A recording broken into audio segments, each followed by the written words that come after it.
이번에 이상했어요. 1400쯤 되니까 전화가 오는 거예요. 주식 처음 안 했던 동생들이 형 주식해도 돼요? 이러는 거여서 이상하다.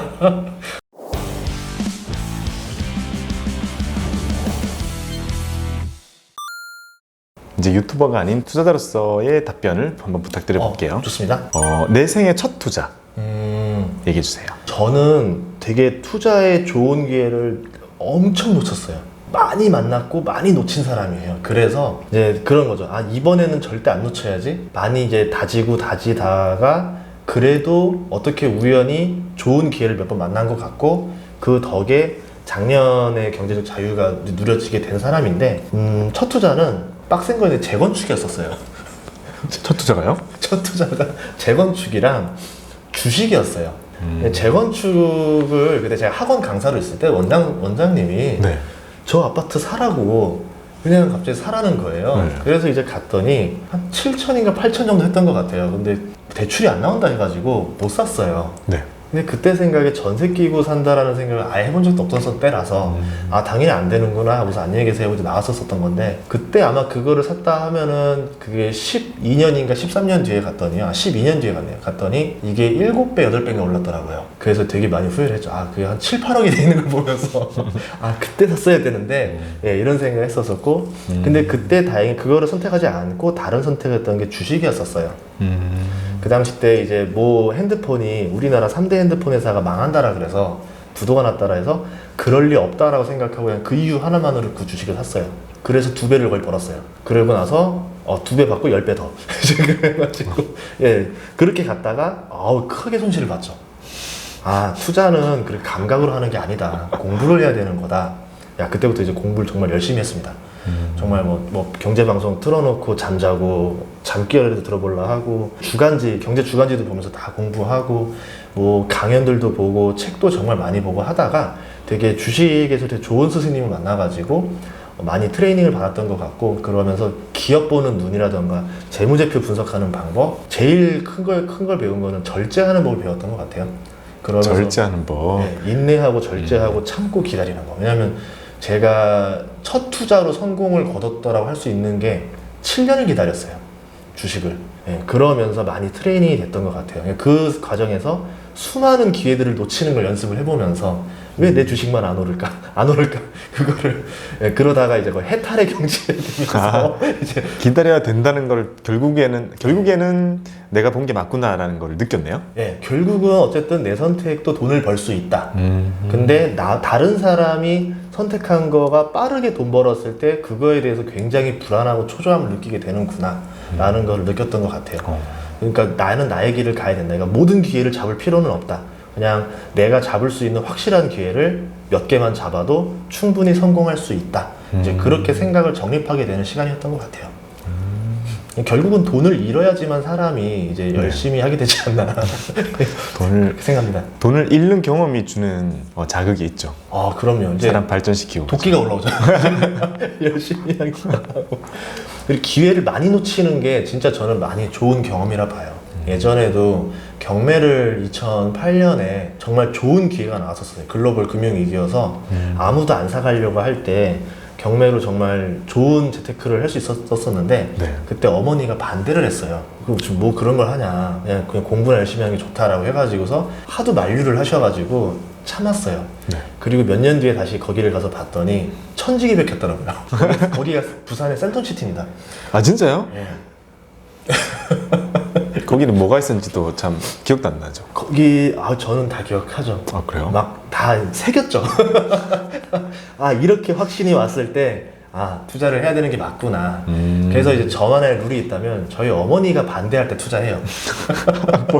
그거 뭐예요? 그러니까 저희 어머니가 거의 정말 대중성의 거의 일반적이신 분인 거예요. 대중들이 투자하면 안 된다라고 할 때 들어가야 싸게 살 수 있다. 대중들이 들어갈 때가 됐을 때는 그때가 제일 비싼 때다. 그래서 이제 나름대로 대중과 반대로 가는 역발상 투자를 어머니 덕에 익힌 것 같지 않나 싶습니다. 네. 역발상 투자의 그 신호를 어머니께서 주시는군요. 네, 그래서 나중에 좀 은혜 좀 갚으려고요. 그러면 그렇게 많은 투자를 또 했었는데요. 지금은 주로 어떤 투자를 가장 주력으로 하고 계세요? 지금은 제가 좀 자산을 많이 배분을 해놨어요. 그러니까 주식 같은 경우도 뭐 하고 있고, 부동산은 하고 있다라기보다는 못 팔고 있다. 네, 팔지 못하고 있다 쪽이 맞는 것 같고, 네. 그리고 현금도 적절하게 보유하고 있고. 근데 저는 재테크를 어떻게 하냐면, 사람들이 보통 자산을 늘리는 재테크가 재테크의 대부분이라 보는데, 제가 15년 동안 노력했던 거는 네. 자산을 늘리는 재테크와 현금 흐름을 늘리는 재테크를 동시에 했어요. 현금 흐름. 네, 그러면 보통 이런 말을 하거든요. 뭐 자산이 얼마예요? 얼마를 모았어요? 라고 하는데, 그 자산은 묶여있는 자산이 되는 거고, 그 자산으로 현금을 다시 또 만들어내야 돼. 생활비가 되는 거잖아요. 네. 근데 저는 그 자산을 거의 다 투자를 해버리고, 현금 흐름 자체를 늘려서 전혀 이 자산에 대해서 터치를 할 필요가 없게 만들어 놓은 거죠. 돈이 부족해서 자산을 파는 게 예. 투자에 있어서는 최악의 수니까 예. 이걸 하지 않기 위해서 현금을 따박따박 줄 수 있는 그런 자산들을 따로 준비를 해놓으신 거네요. 예를 들어서 현금 흐름이 좋아지면은, 내가 만약에 재테크에서 정말 운이 없게라도 실패를 했다. 네. 그랬다 하더라도 그만큼의 돈이 좀 있으면 다시 만들어서 또 와요.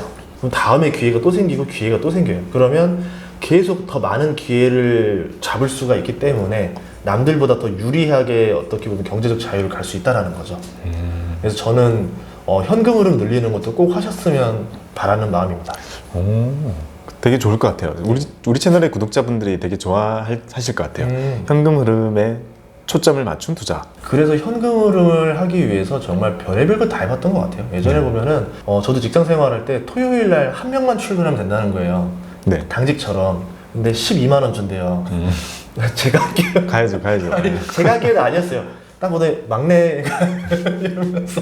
난 속으로는 좋은데 마지못해 나오는 것처럼. 예, 그래서 했는데 그렇게 하다 보니까 한 달이면 48만 원이 받아요. 네. 근데 48만 원이면 그 금액을 내가 소비하겠다라 그러면 굉장히 적은 돈인데, 이 돈이 은행의 대출 이자라고 생각하면 한 억 단위의 돈을 갚을 수 있는 은행 이자가 됩니다. 48만 원 정도면. 네. 그러면 저는 몇 억의 돈을 빌려서 투자를 해도 그 현금 흐름으로 다 막아낼 수가 있기 때문에 전혀 부담이 없는 거죠. 예를 들어서 그때 제가 했던 게 뭐였냐면, 그때 이제 내 집 마련을 했었어요. 네. 그런데 이제 그 뭐 대출 뭐 여러 개 나오다 보니까 그 대출을 갚아야 되는 거를 그 토요일 날 근무한 현금 흐름으로 다 막아버렸어요. 네, 그러면 저는 제 월급은 계속 목돈을 계속 모아 나가고, 이자는 추가 소득으로 다 막아내고, 그러니까 결국 돈 모이는 속도가 떨어지지가 않는 거죠. 내 삶은 딱 건드리지 않고 네. 그대로 유지하면서 추가적인 수익을 만들어내서 그걸 활용할 수 있는 방법을 찾아서 투자를 항상 해오신 거네요. 네. 리스크 관리가 아주 잘 된 투자네요. 네, 그래서 이제 돈의 흐름이 끊기는 게 제일 무서웠던 것 같아요. 현금 흐름이 끊이지 않게 하자, 계속 만들자 하다 보니까 네. 어느덧 벌써 정말 정말 감사할 정도로 현금 흐름이 만들어졌어요. 그래서 작년에 보니까 이 정도면은 은퇴를 해야 되겠다. 파이어. 네, 그냥 파이어. 은퇴를 해야 되겠다. 네, 그리고 파이어가 된 거예요. 저도 파이어인지 몰랐어요. 파이어 단을 몰랐는데 어느 날 네. 신문 기자님이 이제 인터뷰에 오셔서 네. 파이어적으로 인터뷰를 하고 싶다 그래가지고 그게 뭔데요? 하니까 당신이요 이러는 거예요. 그래서 그때 알았어요. 아, 내가 파이어족이구나. 그래서 근데 파이어족이라 하더라도 자기가 즐기고 싶은 일 하고 하면서 하면 괜찮지 않나 싶습니다. 많은 의미가 있는 말씀이실 것 같아요. 그러면 그 파이어를 이루시기 위해서 그 배당 자산, 그러니까 현금 흐름이 꼬박꼬박 나오는 그런 자산들을 모으실 때 많이 활용했던 자산이나 그런 것들을 좀 소개해 주세요. 임대업이 제일 가장 기본적이 되는 것 같아요. 그러니까 임대업이 뭐냐면 내가 가진 재능과 전혀 상관이 없이 누구나 할 수 있는 어떤 표준화된 모델이기 때문에 임대업. 예, 임대업에서 많이 하는 것 같고, 다만 임대업이라는 게 뭐 정말 돈 많은 사람이 하는 거다라 생각을 하는데, 여러분이 한번 직접 돌아다녀 보셨으면 좋겠어요. 실투자금이라는 게 생각보다 그렇게 들어가진 않습니다. 정말 적은 돈으로도 임대업이 나올 수도 있다라는 거고요. 그리고 더 돈이 적다라고 하시는 분들 같은 경우는 임대업의 가장 더 쉬운 버전으로 전대차업이라는 게 있어요. 그래요? 그건 뭐예요? 월세로 얻어서 다시 월세를 넣는 거예요. 아, 그래요? 예, 그러면 그게 상식적으로 그게 무슨 마진이다 이런 거잖아요. 네. 예, 근데 보통 쉐어하우스라고 하는 것들이 월세로 얻어서 집을 예쁘게 인테리어로 꾸미고, 거기에 이제 내가 마케팅을 해서 아니면 컨텐츠를 만들어서 사람들이 살고 싶은 집으로 만들어서 홍보를 하고 사람들이 여러 명이 살게 되는데, 이게 잘 성공적으로 되고 나면 정말 저는 뭐 한 1,000만 원 가지고도 한 달에 50만 원이 들어오는 현금 흐름이 만들어질 수도 있고요. 서울 같은 경우는 한 2, 3천 정도 들어가겠죠. 그거 가지고도 현금 흐름이 나올 수도 있으니까 한번 여러분들이 해보시면 좋을 것 같아요. 경험 쌓는다 생각하고 요새는 쉐어수도 이제 여러 가지 부동산 어플들을 통해서 중개를 할 수 있는 거로 알고 있어요. 저 때는 네. 아예 없었어요. 발로 뛰어야 됐어요? 전단지 붙였어요. 그래서 부동산에다가 쉐어하우스면 그게 뭔데요? 저한테 설명을 해보라고 하는 거예요. 지금은 워낙 뭐 대중화가 돼가지고 했는데 그래도 이렇게 하면 돼요. 그러니까 차리고 내가 살겠다. 실패하면 내가 산다라는 생각으로 네. 한번 도전해보는 배팅을 해보면 어떨까 싶습니다. 그러니까 그래도 실패할 게 별로 없어요. 실패하면 그냥 좋은 집에 내가 살면 돼요. 내가 꿈이 내가 좋은 집에 월세집에. 네, 살면 되는 거고 뭐 성공하면은 추가 수익이 들어오는 거고 저는 솔직히 쉐어하우스 1호점을 망했었습니다. 아 그래요? 예. 그럼 지금은 몇 개나 있어요? 안 해요. 지금은 안 해요. 지금은 안 해요? 그러니까 그때 저는 뭐냐면 이 전대차로 하는 걸 대고 나서 아 이거 빨리 알려줘야겠다 해서 책을 썼는데 갑자기 비법을 알려주기 싫어지는 거예요. 이거 알려주면 내가 망할 것 같은데 그러면서 고민을 하다가 아예 그냥 다 쓰자 다 써버렸어요. 다 쓰고 책 출간할 때쯤 돼서 다 정리를 했었어요. 예, 그래가지고 이제 그게 다 나왔는데 괜찮은 것 같아요. 그래요? 다른 데는 아직도 뭐- 괜찮아요? 좀 시장이 괜찮나요? 시장이 줄어들 시장은 아니에요. 왜냐면 월세가 계속 올라가고 있기 때문에 그 월세 때문에 힘들어하는 대학생들이 굉장히 많습니다. 그러면 이 대학생들이 어디에 사냐면 정말 주거가 굉장히 열악한 데 많이 살아요. 막 곰팡이 슬고 막 녹슬고 환기 안 되고 막 아니면 치안이 안 좋고 이런 데 많이 사는 걸 보면서 좀 마음이 아프더라고요. 그래서 좋은 집에 그러니까 좀 불편함은 있죠. 같이 살아야 된다는 불편함은 있지만 대신에 최고의 환경에 최고의 인테리어로 여러분들이 좀 아늑한 집에 살게 해주겠다 라고 해서 숟가락 젓가락까지 풀옵션으로 다 갖다 놨었어요. 아, 헤어드라이기까지 싹 다. 예. 그래서 편하게 몸만 와서 살 수 있는 곳으로 해줬었거든요. 그러면 그 분들은 어쨌든 한 집에 여러 명이 사는 거니까 예. 월세 부담이 많이 줄어들고 그렇게 시장이 계속 열리는 거네요. 예. 그래서 보통 그 월세가 정말 좀 그분들한테 여유 있게 좀 침대도 넉넉히 만들어주고 하면 월세만큼이 또 수익이 한번 나요. 그러니까 예를 들어 월세가 100만 원이다 그러면은 쉐어하우스도 100만 원의 수익이 나와요. 추가적으로. 그러면 내가 한 2천만 원 가지고 해봤는데 잘 되더라. 한 채 더, 한 채 더 하다 보면은 현금 흐름은 계속 늘어나고 점점 더 늘려나갈 수 있는 게 빨라지는 거죠. 우리가 말하는 그 이제 부루마블 그런, 예, 그런 느낌처럼 되는 거죠. 저는 부동산에 대해서 잘 몰라가지고 엄청 좋은 팁이 됐던 것 같아요. 예. 자, 현금 흐름을 만드는 투자에 아주 좋은 방법 중에 하나가 임대업 예. 앤드 전대차업, 예, 쉐어하우스라 예. 불릴 수 있는 전대차업 예. 이렇게. 그러면 또 있을까요? 또 있죠. 재능을 활용할 수 있다라고 하면 네. 본인의 재능을 최대한 활용하면 될 것 같아요. 예전에는 재능을 활용해서 돈 벌 수 있는 게 거의 없었던 것 같아요. 뭐 책을 쓰는 거 외에는 없었던 것 같고 네. 그나마 좀 강사가 되는 방법이 있었는데 그것조차도 길이 많이 열리지 않았던 시절이었었죠.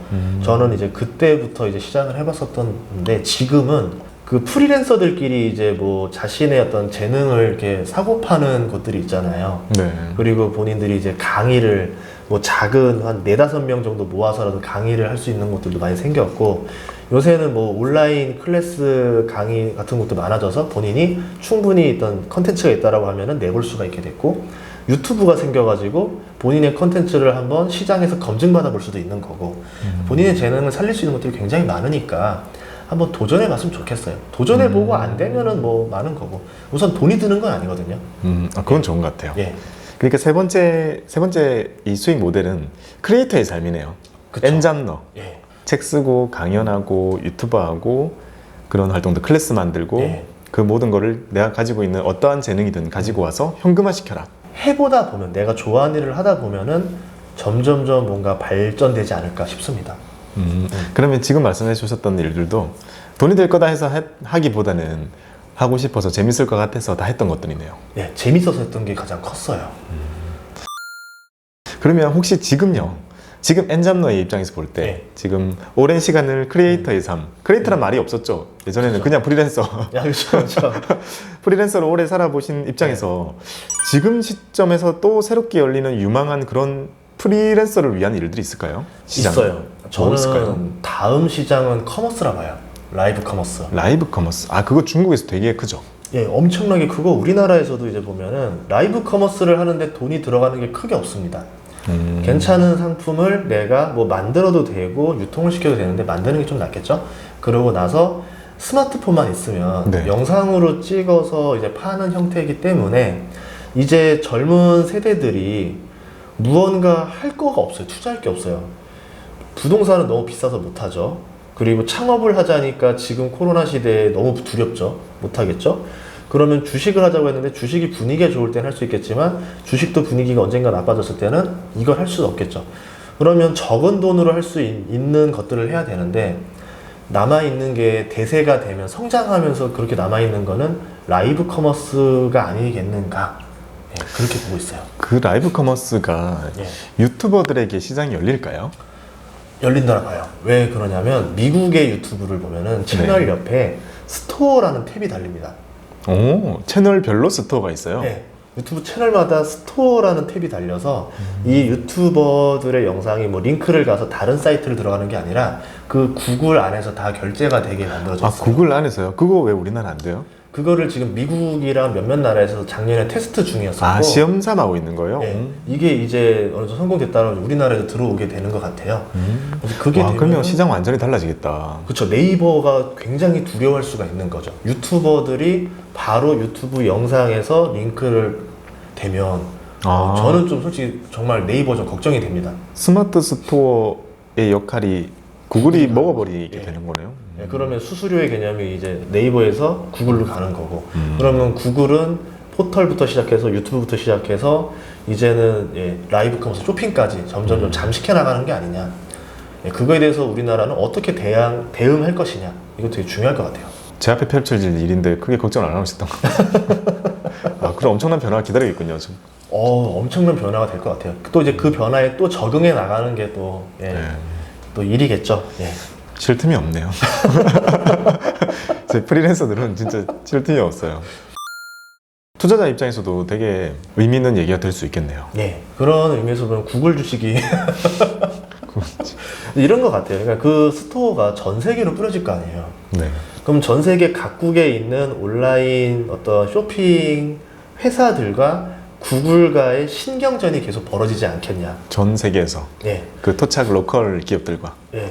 이제 아마존이 이제 그 토착의 이제 유통업체들과 이제 전쟁을 했었다라고 하면 네. 그리고 넷플릭스가 전 세계에 있는 토착 영화관들이랑 전쟁을 하고 있었다라고 하면 네. 이번에는 쇼핑이라는 데서 구글이 전쟁을 하지 않겠는가? 그럼 거기서 누가 이길 것인가를 여러분이 공부를 해보시고 그거에서 판단해서 투자를 하시면은 도움이 되는 힌트가 될 수도 있지 않을까 싶습니다. 뭐 근데 아직 그런 일들이 많아진 것 같아요. 자율주행차도 우리 아직 지금 제대로 경험해보지 못했고 네. 뭐 VR이라던가 메타버스도 경험해본 사람들 많지도 않고 이런 것들이 점점 어느 순간 대중화되지 않겠는가.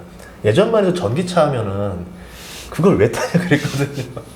충전하기 힘든 거 왜 타냐고 그랬는데 어느덧 보니까 점점 늘고 있어요. 그러니까 약간 세상이 신압으로 점점 이렇게 계속 변화하고 있는 거를 내가 빨리 느끼냐 늦게 느끼냐의 차이가 투자자의 감각이라 생각을 해요. 그리고 지금 분위기를 보면요. 예. 정말 많은 분들이 투자를 시작하셨잖아요. 예, 그렇죠. 웬만한 분들이 최근 1년 안에 투자를 시작하신 분이라고 물어보면 거의 다 일 만큼 되게 투자 붐이잖아요. 예. 이런 투자 붐에 대해서 예. 좀 어떻게 생각이 드세요? 우선은 다행이다라 생각하면서 반대로 슬프다가 생각돼요. 다행이다라고 하는 점은 뭐냐면 코로나 이전에 유행했던 단어가 욜로였었어요. 아, 소비주의였었고 돈을 모으는 게 무슨 의미가 있느냐라고 하면서 쓰고 즐기고 힐링이라는 단어들이 주요 트래픽 상위 랭커였다고 하면은 코로나 이후부터는 투자라는 책들이 많이 팔리고 투자에 대한 유튜버들에 대한 트래픽이 올라갔고 20대도 투자에 대해서 관심을 갖기 시작하는 걸 보면서 네. 아 정말 다행이다라는 걸 생각해요. 이제 그러면 노후를 걱정하기 시작했다는 거죠. 젊은 층들이. 네. 그러면 이제 20년이고 30년이고 준비를 한다는 얘기고 결국은 노후에 대해서 우리가 사회적인 문제가 어느 정도 자기들이 이제 스스로 방어를 해내지 않을까. 적자 생존 스스로 살아남아야 된다. 네. 예, 그렇게 하는 것 같습니다. 그러면 보면서 좀 반대로 보면 슬프죠. 왜 이 사람들이 욜로를 포기하고 살아남기 위해서 재테크를 해야 되느냐. 예, 이렇게도 좀 생각이 돼요. 좀 우려되는 점 하나는 뭐냐면 이제 2006년부터 봤을 때 주식 시장이 계속 좋은 적은 없었던 것 같아요. 한 2년 정도? 상승이 길어도 2년 정도 가다가 꺾이고, 네. 2년 정도 가다가 꺾이고 했는데 지금 1년 정도 쭉 갔었고, 그러면 역대급으로 다시 또 몇 년 동안 쭉 좋아지는 장이 올 것이냐? 이거에 대해서는 경험적으로 그건 좀 어렵지 않겠는가를 봐요. 근데 사람들이 근데 이런 경우도 많아요. 부동산 투자를 하다가 주식을 오신 분들이 많은데 네. 부동산은 3년, 4년 계속 좋았다. 무슨 소리 하느냐라고 하는데 좀 주식 시장은 또 그런 면에서 봤을 때 호흡이 좀 다르거든요. 호흡이 짧다. 부동산은 좀 호흡이 길다. 여러분들이 좀 주식의 역사도 한번 쫙 보시면 좋을 것 같습니다. 어느 정도 그래도 항상 경계성에 대한 조언이 나오는 거는 네. 어쩔 수 없는 것 같아요. 예. 옛날에 08년도 서브프라임 모기지 겪으셨어요? 저는 제대로 맞았죠. 투자 그때 하고 계셨을 텐데 예. 그때 경험을 말씀해 주신다면. 그 공포를 저는 몸으로 느낀 거예요. 대중의 공포가 극단적으로 가면 어떤 일이 벌어지는지가 2008년 서브프라임이었던 것 같아요. 대중의 공포. 예. 정말 주식을 울면서라도 던지고 싶어 하던 시절, 하한가에라도 던지면 다행이다라 생각하던 시절이었었고, 그때 전 종목 하한가를 봤었습니다. 저 법원에서 밥 먹고 있다가 전 종목 전 종목 하한가를 보면서 숟가락을 내밀었어요. 어이가 없는 거예요. 어떻게 전 종목이 하한가지? 그 당시 때 마이너스 15%였는데, 그러고 나서부터 더 하락을 하더니 코스피가 2000이 깨지고 900까지 깨졌을 거예요. 예, 그러고 났을 때 그런 공부를 했어요. 그 당시 때 워렌 버핏이나 이런 책을 공부했을 때 그때 팔지 말고 사야 된다라는 공부를 해봤는데 돼요? 안 팔았습니다. 더 사야 되는데 안 팔기만 해봤는데 너무너무 괴로워요.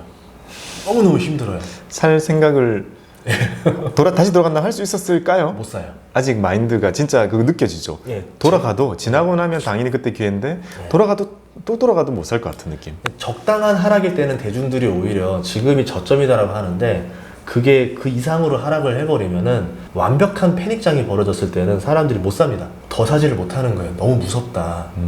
그러다 이제 결국 버티기만 했죠. 물론 버티고 나니까 1년도 안 돼서 거의 원금 회복이 다 됐던 것 같아요. 그렇게만 봤을 때는 작년이랑 비슷하잖아요. 회복된 그쵸. 시간이나 이런 네. 거. 근데 작년이랑 그때랑 좀 달랐던 거는 뭐라고 생각해요? 그 국가도 정부도 패닉이 왔어요. 이 대책에 대해, 이런 현상에 대해서 국가도 어찌할 바를 몰라가지고 대응이 굉장히 늦었습니다. 어쨌든 긴급 조치가 좀 늦었기 때문에 더 패닉장이 왔다라고 하는 거고요. 지금 코로나 장 때는 정말 깜짝 놀랐어요. 불이 났는데 불 나셨어요? 하면서 바로 이제 소방호스를 뿌리는 거예요. 이렇게 빨리 전 세계적으로 일괄적으로 따다닥 대응하는 거를 처음 봤어요. 그걸 보면서 어떻게 보면 전 세계적으로 금융도 발전하고 있는 건가? 이제 결국 바뀌어야 된다는 거죠. 당연히 옛날과 같을 거라 생각했는데 그렇지 않다라는 거에서 저도 충격을 먹었고, 네. 계속 변하는구나, 적응해야 되는구나를 많이 느꼈습니다. 그럼 또다시 만약에 작년처럼 그런 하락이 오면 안 되겠지만 예. 정말 큰 시장의 충격이 온다면 어떤 계획을 가지고 계세요? 원래 저는 원래 그럴 때 주식을 많이 사요. 네. 그러려고 현금도 많이 보유해놨던 건데 좀 약간 올드한 스타일이긴 해요. 어떻게 하냐면 대중이 패닉이 왔을 때 들어가는 쪽이에요. 모두가 주식을 하면 큰일 나요, 망해요 막 이럴 때 혼자 뚫고 들어가는 스타일인데, 네. 이번은 이번은 이상했어요. 1400쯤 되니까 전화가 오는 거예요. 주식 처음 안 했던 동생들이 형 주식해도 돼요? 이러는 거예요. 이상하다. 이거 뭐가 이상하나? 왜 이러지? 그죠. 약간 또 예. 완전히 달랐죠 이번에. 너무 달랐어요. 대중의 패닉이 한번 벌어지고 2차 패닉이 벌어진 다음에 어느 정도 진정이 벌어져요. 제가 들어가는 타이밍은 언제냐면 악재가 더 이상 나와도 증시가 하락하지 않을 때. 그 코스트런의 책이 나오는. 네, 그렇네요. 그때죠. 그러니까 더 이상 패닉이 오지 않을 때인 네. 거예요. 그러니까 이런 거죠.